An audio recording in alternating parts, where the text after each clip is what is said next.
Պարոն Սարգսյան, եթե կարճ ամփոփեք այսօրվա ավականու նիստը, ինչ կասեք դրա մասին։ Իհարկե դեռ հարց ու պատասխանը մնում է, բայց ակնհայտ է, որ իշխանությունները ջղաձգումների մեջ են, վերևից եկած հրահանգումներով փորձում են բուն օրակարգը շեղել, պատասխանատվության օգտը չոքել է իրենց դռանը այն մասով, որ քաղաքապետարանում ծեծու ջարդ, մեքենայի հրկիզում, օդի մեջ կախված անպատասխան հարցեր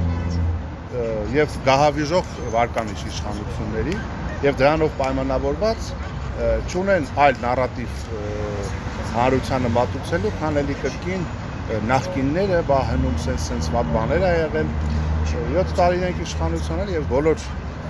վատ բաների բացահայտման եւ վերհանման պատասխանատուները իրենք են, բայց ինչ էլ վեր են հանել ծառայեցրել են յոքուտ իրենց, ու այդ վատ արատավոր բարքերը իրենք շարունակում են ընդհանրապես այդ ամեն ինչն է, նախորդ երկու նիստին էլ վերջում ուղղակի վերկացան եւ ճողոպրեցին դահլիճից, դա էլ է աննորմալ երևույթ, իշխանությունը իր իսկ հրավիրած ավականու նիստից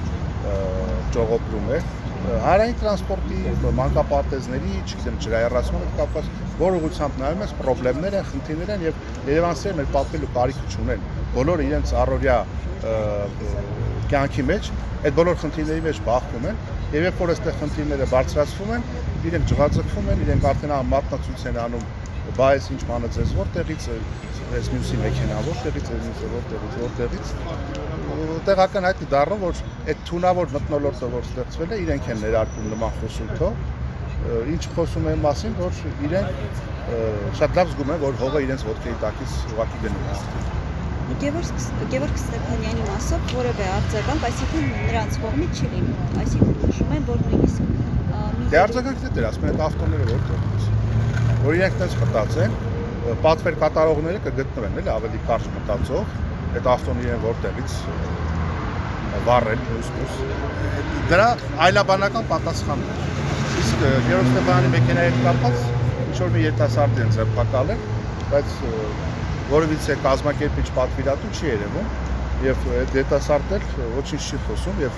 չի խոսում իր մոտիվների, իր դրդապատճառների մասին, թե ինչի է եկել Գևորգ Ստեփանյանի մեքենան այրել։ Եվ դա է ինձ տալիս հասկացելու, որ